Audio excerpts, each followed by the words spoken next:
Welcome back, everyone, to the European VC podcast. Today, we are joined by Robin Haak of Robin Capital. He is a solo GP and just quite the personality and someone who has gone through a journey that I find inspiring myself, and I just very much enjoy talking to him every time. I decided with Robin that we should bring him on the podcast because I thought that people really should get a chance to get to know the person behind the Robin Capital newsletter, as well as also maybe all the chatter in the industry about who is this Robin guy. So please do enjoy this episode as I talk with Robin about everything between, I was about to say, the earth and the heavens, because we are going deep here talking about spirituality, the importance of that, and the principles of spirituality in venture, as well as, of course, solo GPs, the role in the ecosystem, and why it's important to have operator and founder experience as a VC. Hope you enjoyed this episode as much as I did making it. Here's a few words from our beloved sponsor. This episode comes to you by the support of our partners, Portfolio IQ by Synaptic. Portfolio IQ is the most effective way to track your portfolio. It pulls data from all sources, board decks, financials, MIS sheets, forms, emails, everything, and creates a true single source of truth for your portfolio data. With Portfolio IQ, you can track all the metrics that matter, not just the standard metrics. All metrics are reviewed by a team of certified accountants. You'll get 100% accuracy. Not sure about a number? Just click on it to see the exact cell in the document it came from. Portfolio IQ also adds a layer of standardization to make the data comparable and useful for benchmarking, valuations, and reporting. All of this is as simple as forwarding an email. Zero added work for your fund or your portfolio companies. Portfolio monitoring that you'll fall in love with.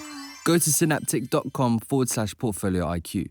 That's synaptic.com/portfolio IQ. The good folks at Synaptic will be happy to give you a no-cost trial. This was their finest hour. Tear down this wall. It's more than just an alliance. This is a union of values. Let's start acting. This show is not investment advice, and the hosts of this episode may be invested in the funds and companies featured. Robin, welcome to the European VC podcast. So to those only listening in, Robin just did a nice namaste for me, which means a lot to me because I know that it means a lot to him. And we're going to talk a bit about that and his travels in Bhutan and the rest of the world. But to those that don't know you, Robin, before we dive into who you are as a person, maybe you could tell us a bit about Robin Capital first, just the highlights of what Robin Capital is all about, the size of it, when you launched first, how many investments you've done, that type of thing. Well, the short, only like the fact sheet, yeah? Yes, the fact of Robin sheet. Capital. Exactly. Yeah, Robin, like the red chest bird, Robin Capital. It's a solo GP, 10 million euro target. It's not closed yet. And final close will be in December. So let's see where we end up. But somewhere, I don't know, 10 million is the target. And then there's 35 investments lines I would like to do. And so far we are at 22, 23. I started beginning of last year doing this, and then very entrepreneurial. I was like, I'm doing this. And then a little bit later, just in June, because normally the sounding and the preparation takes a little bit longer, but I was like, let's do this. And then in June, I had the first close, a very small close, and I just started investing. And then what I'm doing is B2B SaaS, software as a service. Most of the investments are mid-market or enterprise sales. It's because I used to do this myself, and this is where it's like kind of my comfort zone. And other than this, it's Europe, 50% DACH, because I'm at the notary 40 times a year. And I think it's an unfair advantage to some LPs that they don't have to come here or send this apostille and all this translation. So I do it for them. And then the rest is Europe. And I think 100 to 500K tickets. And I try to have around 1% ownership at the lowest. You're a real person. You're a transparent and honest person. So I want to ask you a question straight up. 22 investments, you target 35. You've just done first close not too long ago. That means you're going to be on the fundraise trail for Fund 2 very soon as well.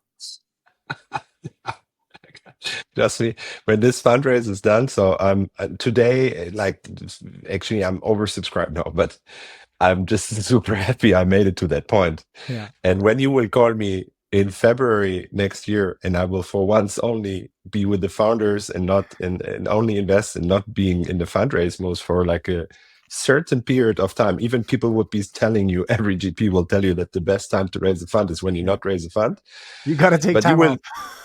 I will definitely take some time off, and I will be in Thailand boxing, and I will love my life, and I will be very happy about it. But yeah, it's absolutely true that end of next year this fund will likely be deployed, and then it's time for fund two. Yeah. It's fucking grueling. It's fucking grueling. There's another It's peculiarity about embrace the pain. Yeah, embrace the pain, and we're gonna talk about that. Talking about Bhutan, embrace the pain. I want to ask you about something in this connection, though, because it is a structural problem for many first-time funds and especially solo GPs, because they're typically built on the network of the individual, which means that it's oftentimes other founders or other tech operators that are backing the person coming out with fund one, and then it can actually be quite difficult to follow on with fund two, because not a lot of private individuals can continue, and not everyone has thought through exactly how it's going to impact the liquidity for a fund two, and we can all have our thoughts about, well, you should be planning, Mr. LP, but the fact of the matter is that it's their own money, and and they took a bet and wanted to support. So Yeah. how do you think about that? How do you prepare yourself? Yeah. No, I don't know. It gives me shivers already. No, no, but it's the good and the bad thing is that most of my LPs right now is really community. 45 LPs. The usual LP with me has 50 angel tickets with the former founder, or is like the founding GP of a VC, or is like a GP of a PE, or so there is a lot of professionalism in, and they have like 20, 30 LP tickets. However, it's a very personal decision. It's not like, yeah, we invest this amount and allocate it here, and in Q3 next year, we would be delighted to. No, it's more like, yeah, I like you, and here's the money. So maybe next year, when you reach out and say, hey, now it's fun too, would you like to double down? They are like, yeah, sorry, I just bought a Porsche or a house, or whatever, or I don't do VC anymore, or I turned 70 and not the right asset class anymore.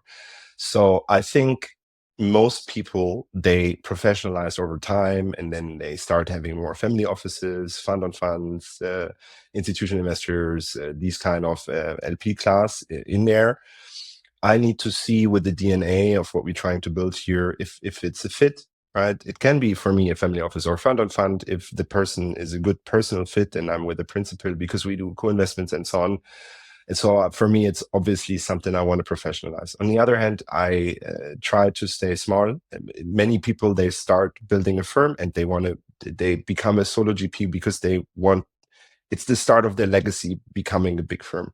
I have built firms before, and I chose purposely to be small and a boutique, and I would like to stay this boutique. So luckily, I would say when I do fund two, in size, it won't be as much bigger. So it's reasonable, and I hope to manage. But I do not have this as strong as LP base when it comes to financial power as others who gave you like $1 million, and it was just an entry, like a pilot. Some of these bigger fund on funds, have these pilots where they give you like 1 to 3, and then if they like you and you do a good job, the next fund they will give you 5 or 10 if you wanted to.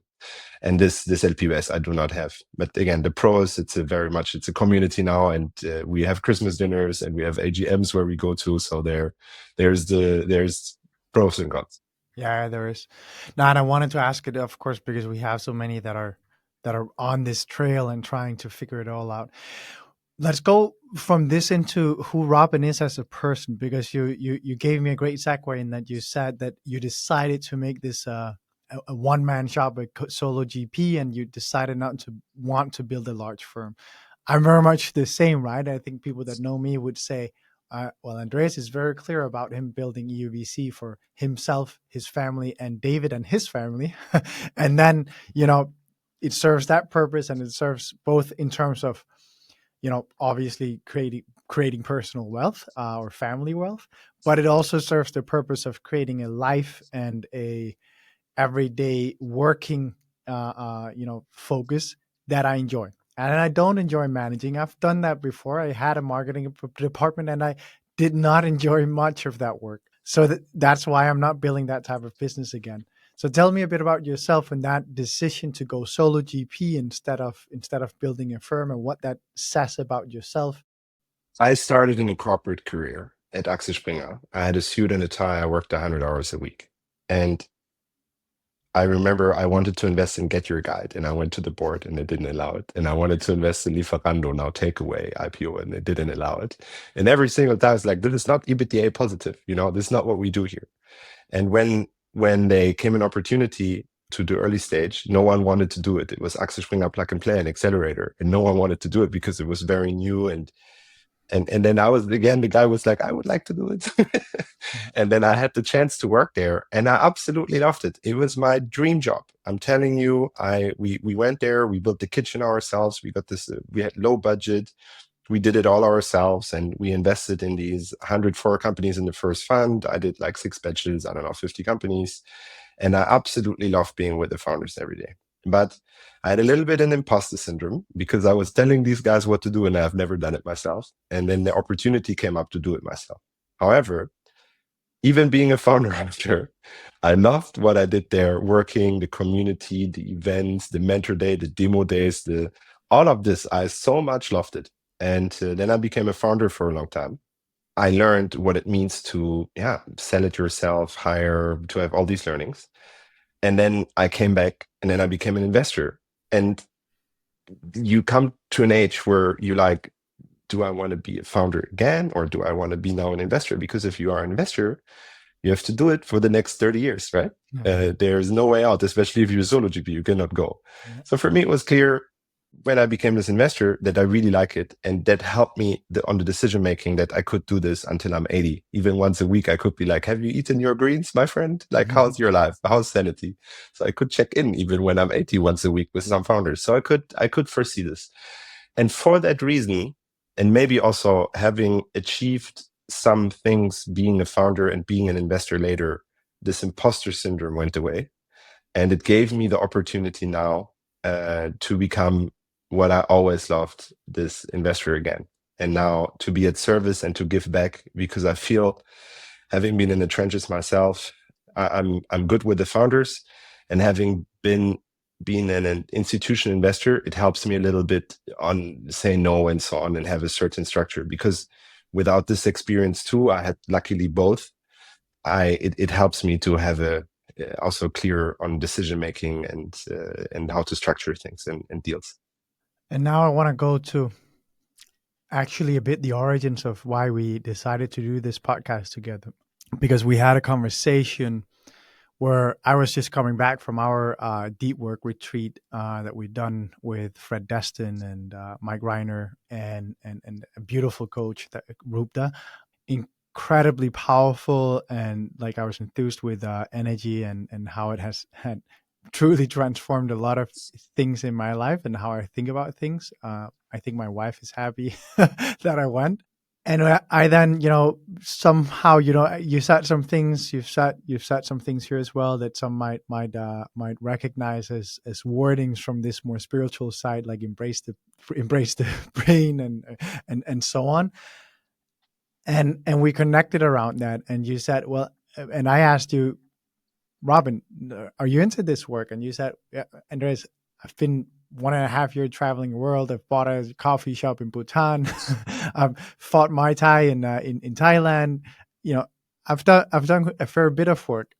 So maybe this spiritual side and the role it plays in your life, the journey you've been on, maybe you'd be up for sharing a bit of that with the audience.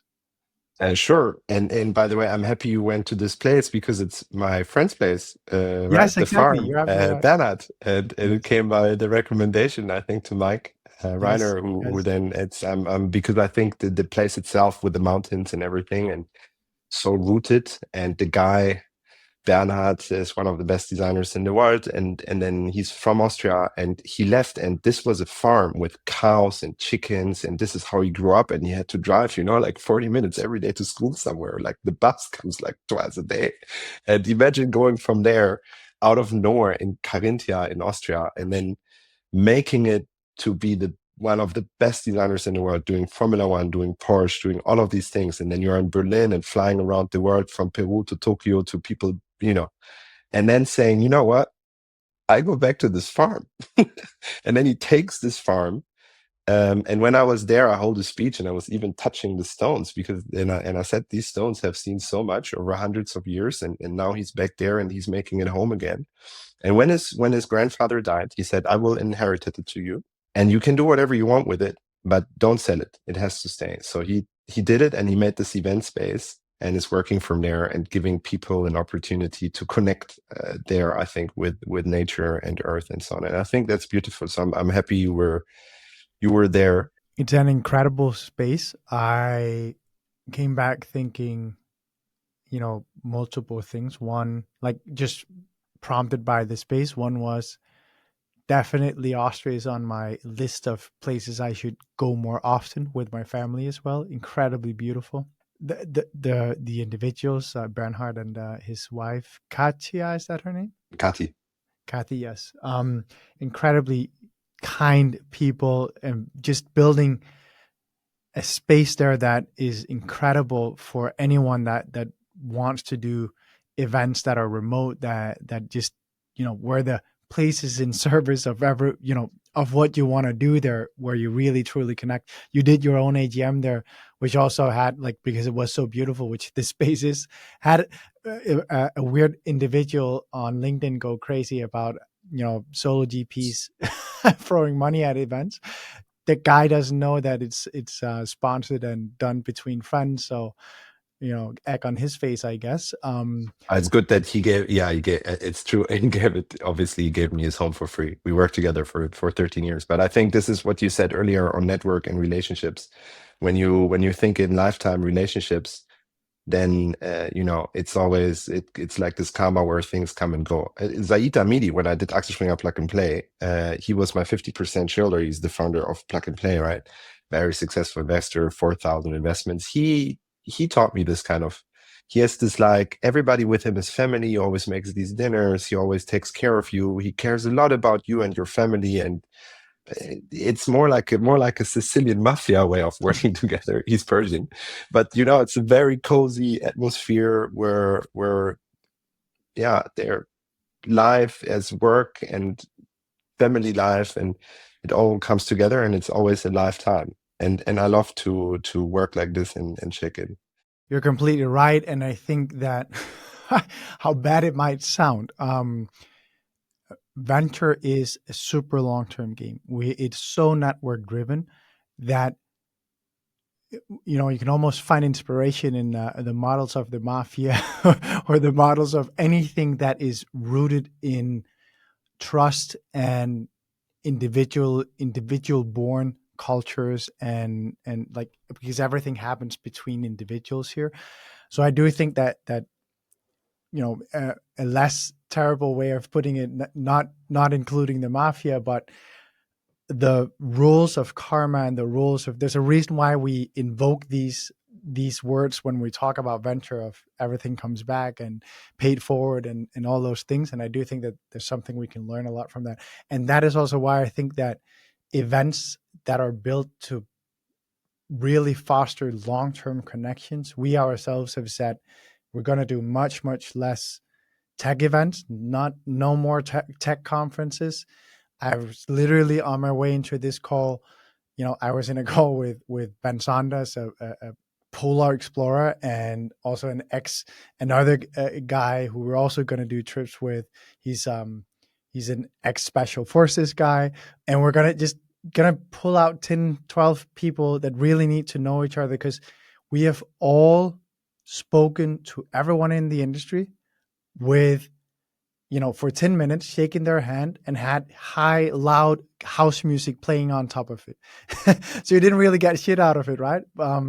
So we're really doubling down on these trips in places like I Am Escape, as Bernhard's place is called. And I just think that that's the route we need to go as a venture ecosystem. Ultimately, it's about always the human. This is something my father already told me 20 years even when it doesn't matter. It's always humans who are coming together and make a decision. And there's different interdependencies. Yeah. Everybody is dependent somewhat, and then you need to see how you make it work. But ultimately, it comes down to core human being. Making a bridge to on this travel, what you have asked earlier, because you asked me on the name on Katrin. Katrin is Katharina, right? It's the holy Katharina, is born von Anhalt, is Catherine the Great, but ultimately it comes from the Russian leader. It ultimately comes from the catharsis, no? And it's a cleanse. And even every drama with 5 acts has a cleanse, and there's this where everything falls apart, and then you identify with it, and then everybody's dying, and then you cleansing, and then you are reborn into something new after you understand where it's going. And in the end, there's always acceptance. And this is in every drama, but this is also when you would read Kübler-Ross, the 5 stages of when you die, when you know you have cancer and you know you will be dying. There's these 5 stages, like a negotiation. What does it mean? You talk to God and you're negotiating. You're like, I will never do this again if you let me live. But in the end, you come to acceptance. And it's interesting that if you see like Amor Fati, or like Friedrich Nietzsche, all these things, as in the end is this pure acceptance, and your life will be easier when you live in the moment, when you're mindful and when you're conscious. But ultimately, it's pure acceptance and being in the moment. And this is also by embracing the pain, because ultimately everything you are experiencing is externally. And ultimately, it's what you and your mind make out of it, because the past is the past, it has happened. The future is the future, it's not there yet. All the pain you are suffering is not real. Ultimately, you're here right now in your mind, and you make with it whatever you want to do with it. And I think it takes a lot of work to come to that point. And when you start working in your career, you hold on to it. This is your purpose, and you want to be rich or whatever, or famous or whatever you want to become, or you go into corporate and there is a structure and a hierarchy, and you want to. It's a whole system in industrialization from like 1890, where people got into this manufacturing, and it made people this do it, and then they want to go up in social class and create this wealth. But ultimately, after a certain amount of wealth, you will not really become any happier, right? Because you need enough to have a home and do not sleep under the bridge and have food, and maybe you want to go to holidays. But after that, it's not really getting any better. So ultimately, you want to have this purpose, and this purpose then could be where ultimately your life and your career and everything is also purpose driven. And at first you need to clean yourself and be good with yourself. And if you achieve this, maybe in a lifetime it's not possible, then it's the next life. But then the next step could be to serve others. But having said all this, when I was at Job Spotting and then Smart Recruiters, being a founder, and I lived in San Francisco, and then we raised, I don't know, a 50 million with Insight, and then 110 million with Silver Lake, and we came to a certain point now, 100 million AR and 550 people. And I was fully vested, and I left. And then I said, I'm going to travel. And there was obviously offers again on the table, what you could do. And then I traveled the world. And then you fall into like a massive vacuum. And many people describe this. And then you get a little bit lost, because you had being this leader all the time, and then for the first time you wake up in the morning and you don't know what to do because you travel. And in the beginning I was traveling very fast because I took it like work. I want to see this thing and that temple and this temple. And then at some point it drained me too, and then I calmed down, and then I started thinking about more spirituality from meditation and Zen Buddhism or Buddhism and I went to Tibet and Bhutan and other places, but then also from Kabbalah or even Pachamama in Peru, or Mongolian shamanism. And I went everywhere and I wanted to see what it is. And to wrap it up in very short, in my personal understanding, it was somehow all the same. You could even make it a Star Wars analogy. There's like a force, something greater, and you can connect to it. And there's different ways to connect to it. It can be a prayer in the church.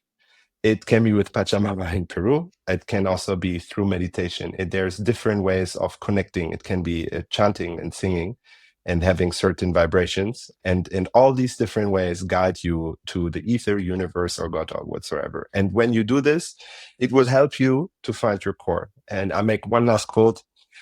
If you're looking for God, you find in yourself. If you're looking for yourself, you find in God. Because if you look inside and you clean this, you will ultimately connect in the other way around. And this was very helpful. And once all of this discovered, and then I think I want to clean this. I want to make a clean cut on the story. I came back. I became an investor because the opportunity was there. We raised a 250 million euro fund with two friends, Elina and Alice, called Revaia in Paris. And then I understood I want to be an investor, but I want to have it smaller, boutique, and I want to have it on my own terms. And this is why Robin Capital. And that's then the end of this journey and the beginning of the next 30 years. Yeah. I want to ask you one thing, because you shared on your newsletter, and big shout out to your newsletter. I really think anyone who listens to the European VC podcast and follow our newsletter should definitely also subscribe to yours, because I do think that now again I'm getting a nice namaste from Robin, but I really am saying this because I think that, and this also surprised me, you actually come with a journalist background, and that shines through.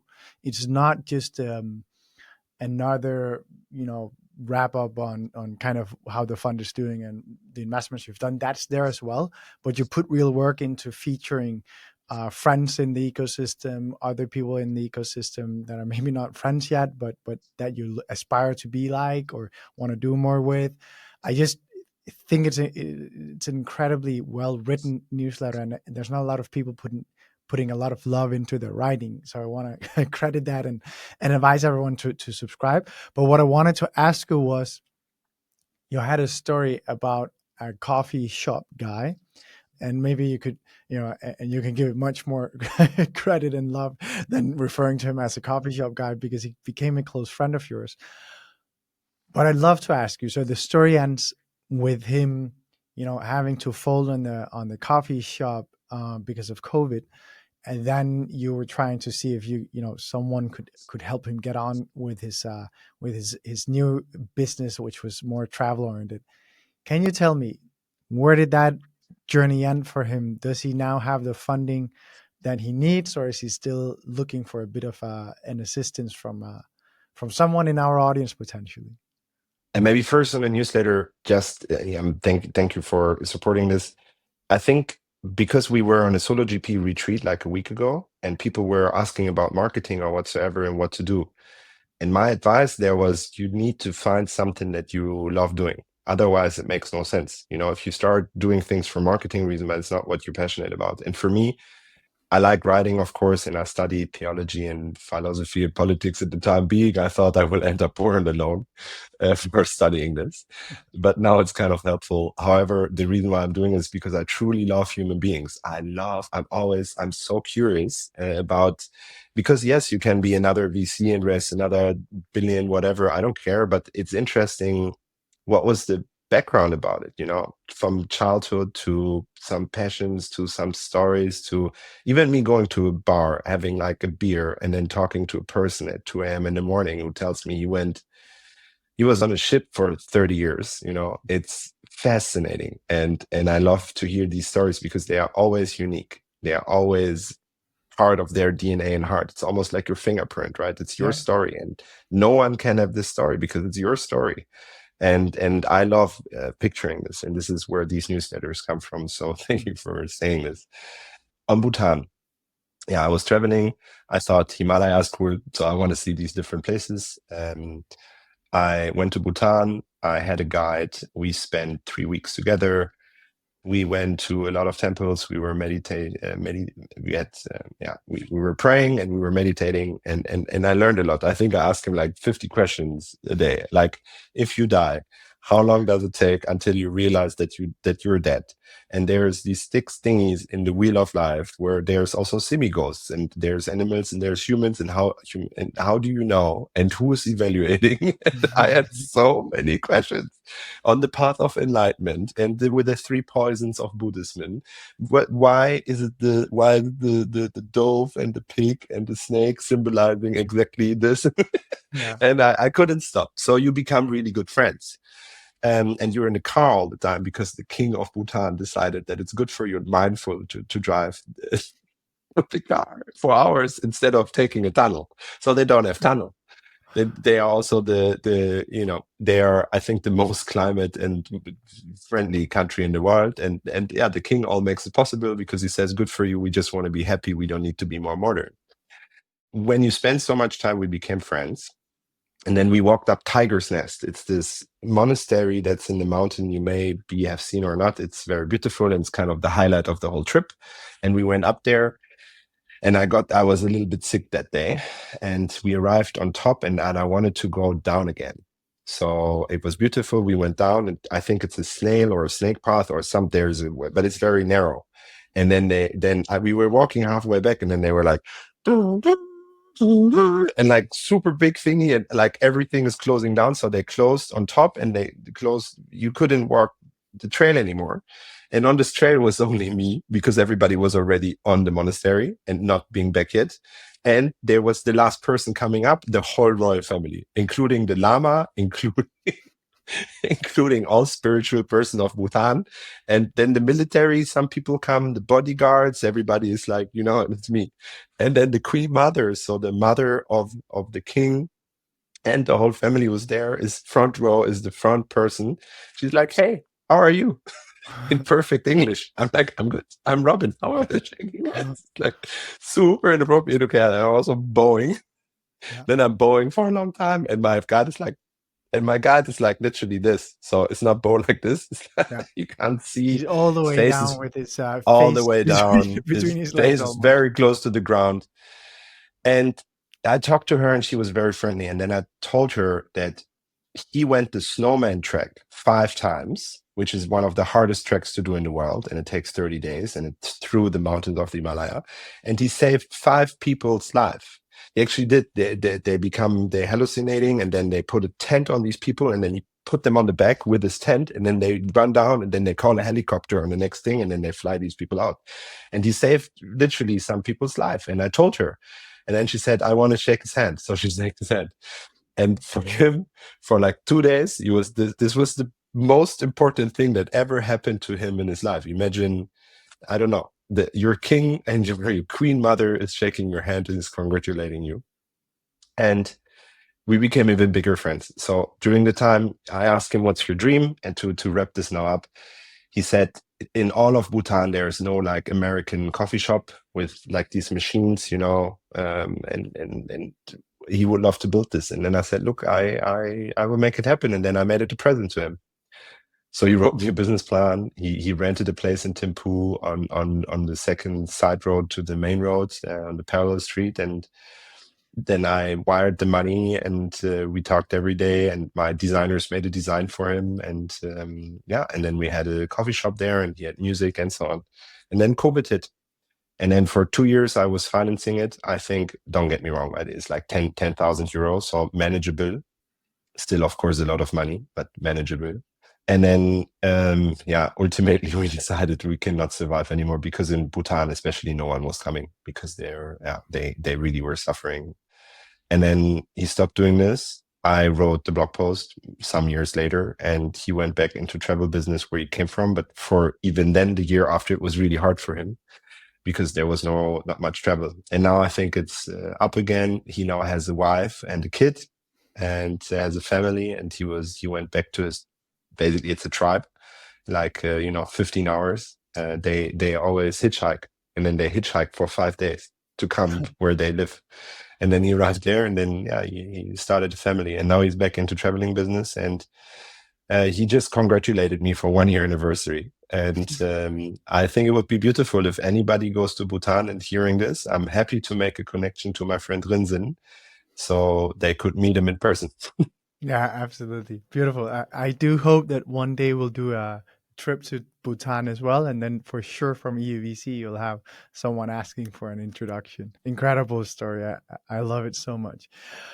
Now I want to go into talk with you a bit about, how you build as an investor today. And maybe we should start on the topic of the fact that we don't have that many operators that have turned VCs as well in Europe. I think we're talking like 8% or so, if I'm not mistaken.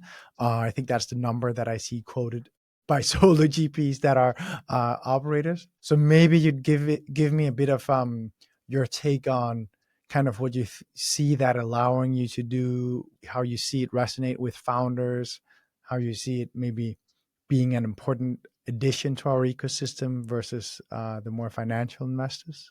In my case, I try to, yeah, I've done early, I've done late growth investing, and I have been founder and operator. And I could say I think I've been from zero to IPO and beyond. With Revaia, we even did crossover investments with Sycamore and have a couple of public lines. And I joined the board of Stepstone, and we were preparing IPO with KKR and Axel Springer and a lot of banks. And I did this advisory board for 3 years. We haven't been going IPO yet, but I hope it's happening soon. And so there is these end-to-end experience on both sides. And this is what I try to give you as a package, that I'm not helping you from pre-seed to seed and seed to A, or there is a certain phase. I'm helping you from zero, setting this up, to if you come in 10 years and you want to raise Series Z, I have done this. If you want to call Lion Tree for secondaries, I have done this. And whatever the question may be on the journey, and not only fundraising related, but also I have 250 people and my GTM team is growing, and we need an operations team to handle this, to have a better understanding. I'm happy to serve and support. So I think this is what I try personally to do, to have both sides. I think when you come from institutional investing, so you have spent time in a VC and you have these memos and you have investment committees and you have deal flow meetings and all of these things, it helps you because it gives you certain patterns on how to evaluate and how to de-risk and mitigate risk. And I think that's a good thing to have as an experience, because if you only are a founder, then you love all the founders and you want to invest in everything. And then you need to have some learning. So most founders get this learning over their angel investing. So usually they have like 30, when they became successful, they started with 30, 40, 50 angel investments, and then they started the VC. So this is the usual career first to build up a certain track record. You rarely see both. Elad Gil in America, he has both, right? He has been a founder, then he became an operator at Twitter, then he was an investor, and now he has a lifetime fund that is big enough where he does pre-seed and seed. He's basically seeding, and then he also does like Series C lead, and it became really big with 750 million AUM, which I think is beautiful because he can help you end to end. And now, that all being said, in America, I think 60% are operators and former founders. And as you mentioned, Sifted is, I think this article is 8% are former founders and operators. And I think we need more founders and operators. And there's also a differentiation. Being a founder also means you have suffered and had a lot of pain fundraising, and you were the CEO and had the responsibility for these 20 to hundreds of people, I don't know. And it means that you have an understanding what it means to have this burden also emotionally. And I think it's good to also have founders who are investors, because they can help the founders they work with on sanity and on also mentoring and more on a personal level. And then I think it's important for operators to be in the game, because obviously they have done it themselves, whatever it is, on product technology, whatever, what sales, whatever they have been doing. And it's great that they bring in their value and that they support.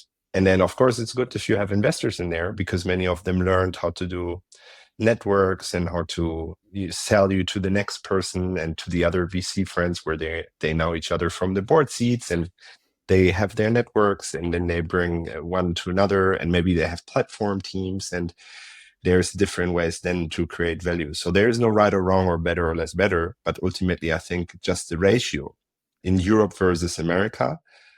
Being a former founder myself, I would appreciate if I would be a founder again and I would raise money, if I would have the opportunity in creating an equity story, where in this equity story, I could add more founders, VC founders, to the cap table. So over time, right? Doesn't always have to be them, but I want to have a complementary fit. If we now say, has done it longer than 5 years as a founder, had made more money than 10 million ARR, I cannot let you, I don't know many investors in Europe who have this experience. But if I would start my next company, I would love to have this person on my cap table. You said in the beginning that you have a 1% ownership minimum stake, or minimum ownership stake. Could you talk a bit about like how you think about whether you want to lead or co-invest, and the ownership percentage, how you make the math all work in your fund modeling and all that stuff? Yeah. For now, honestly, what I do, it sounds weird, but it's very easy because I set it up in a way that it's easy. And this comes with this ownership of minimum 1% because it means I can be extremely collaborative. I'm not the only one who had this idea, right? Many micro nano funds and solo GPs have this idea because if you do 100 to 500 or 100 to 700K tickets and you're flexible and collaborative with the others and you bring value add to the cap table, then on this 3 million round where 1 million is left, you will get your allocation. On this 5 million round seed where 2 million is left and the lead took 3 million, you will get your allocation. So it means that you are capable, if you bring a certain value and the founder likes you, you will win the deal. You will never lose a deal. So you set up for winning.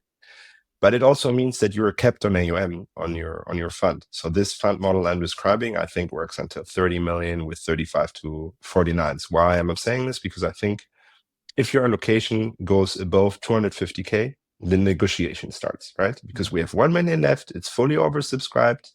We want these angels and we want this micro fund and we can give you 200, but I'm sorry, we cannot give you 500.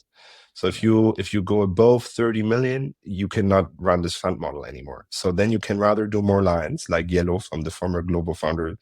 They have maybe 50 million fund, I know, and they can do 40, 50, 60 lines. I don't know. I'm just from an outside perspective. Maybe I shouldn't give examples, but you can have more lines or you start going into this co-leading and leading opportunity. On co-leading, the problem is that I have a couple of portfolio companies who were in pre-seed, they raised seed. They got the term sheet from Notion or whoever else, tier one investor. And then obviously the followership and this 1 million bigger co-leading is fully oversubscribed. So we had like 5 to 10 term sheets on this co-lead position. So I feel this is even the hardest spot to be in. Because being small is okay, leading is okay, but in the middle is hard. And then on leading, but I think it also just to add a note on that, it makes sense, right? Because to be honest, like we can all talk about like VCs having commitment and being bold and daring and being ready to commit early, but there are a lot of people that feel much better and have much more interest in a deal once they see a big name taking the lead. Of course. And that is just the bare truth of it. And for that reason, and there's not a lot that have the conviction to, unfortunately, there's not a lot that have the conviction to go in and take the lead. And for that reason, it makes a ton of sense. You can still make a larger fund work if you do the co-lead, but then obviously you're going to be fighting a lot because then I would say it's harder and it will decrease in performance. But unless you have an absolute unfair advantage. And then the last opportunity to mention, if you go bigger, is you become the lead investor. The lead investor is great, especially if you're high conviction, non-consensus. So if you know things, sees things that other people don't and don't understand, and then you're the one who have the guts to be the lead investor, you can become extremely successful.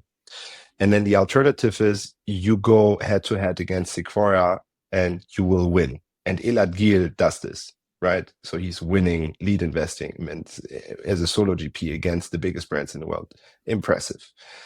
And then you can try to find certain unfair advantages. So when I was at Revaia, I fought over a deal. I can probably not say the names, but we had 12 term sheets, and the other term sheets were tier 1 US. I'm talking about the biggest brands you can imagine. But they sent their principal, if even in Europe, who is in London, to Switzerland, Zankai, in the middle of nowhere. And I just fly there, and my colleagues fly there, and we all fly there, and we're next door. We are Europeans. We are your best friends. We will help you. We will support you. On top of it, we, DNA for good. We have private public. We have Sycamore supporting you. We have teams who can support you on B Corp labeling. So with this growth fund, Elina and Alice, also females on the cap table, is something that's very appreciated for many founders. So there's many, many things that we throw into the ring to try to win a deal. And for that reason, we were able to win in a growth thing, in a highly oversubscribed, 10 term sheets plus, we were able to win a lead deal. But then you have to have all of this. And for me as a solo GP starting off, the main reason now why the product is what it is, I wanted to create it in a way where I'm collaborative and where I win. And this is why I did not choose the other opportunities I was just talking about, because also I want to wake up in the morning and all I want to do is I want to serve. I want to serve these founders. I have no interest to compete with anyone. I am so tempted to end the episode on that on that sentence, because that is absolutely beautiful, and it's actually very much what I wanted to get out of this conversation, because I wanted to showcase who you are, Robin. You are a big personality. You say things as you see them, and you use bold words and big words, also about yourself, which we're not that used to in Europe, which is a terrible thing, because I I love people that are ready to say things as they see them, and I've really come to enjoy you. And then when we spoke, I realized this serving others is something that really sits with you. It comes from somewhere true, and that's what the nerve that I wanted out of this episode, and I think we've hit it quite well. So I actually don't have much more to say other than this, Robin, but I'd love to ask you, is there stuff that you'd like for us to touch on a little bit? And I'm sure you have a parting remark given what I just said. No, I usually just answer on what you're saying, on what you just said. Two things. Every athlete you will ever see is visualizing where they are going. And they will all tell you that thinking it is not enough. You have to speak it. And you will see this often in boxing, from Muhammad Ali to Conor McGregor. There's all these famous quotes on YouTube that you will find. If you have the guts and the faith to visualize it, to think it, to believe it, and then you have to speak it, then it will happen.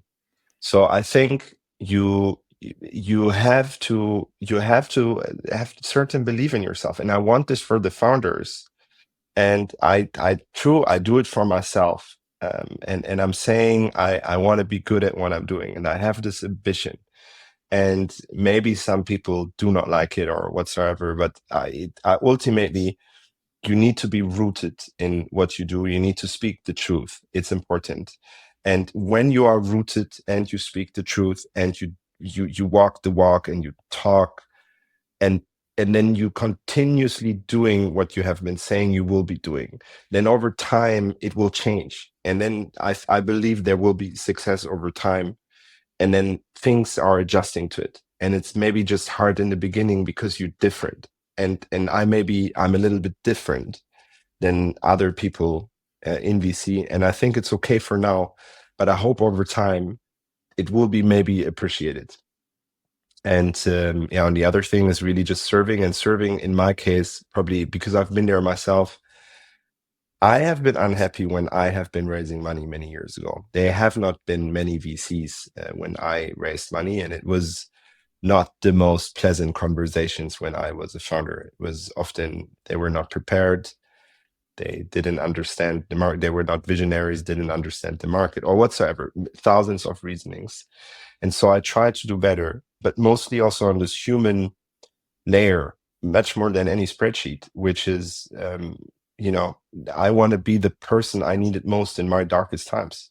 Because when you have 20, 30 people working with you and you need to make a fundraise and it's not going as you wanted it, and you're alone, you're literally alone, because you cannot come into the company in the morning and tell everyone it's going shit.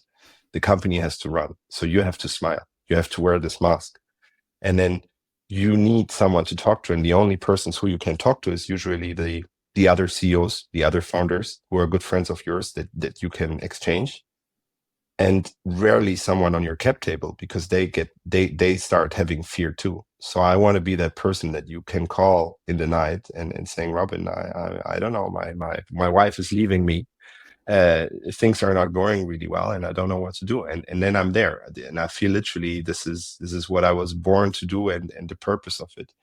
And all the other things is just mechanics, where you understand market sizes and founding teams and certain dynamics and fundraisings. And when you have seen 15,000 pitch decks, it's not rocket science, especially if you do go-to-market enterprise sales for B2B SaaS. It's certain dynamics. I can do this blind inside out.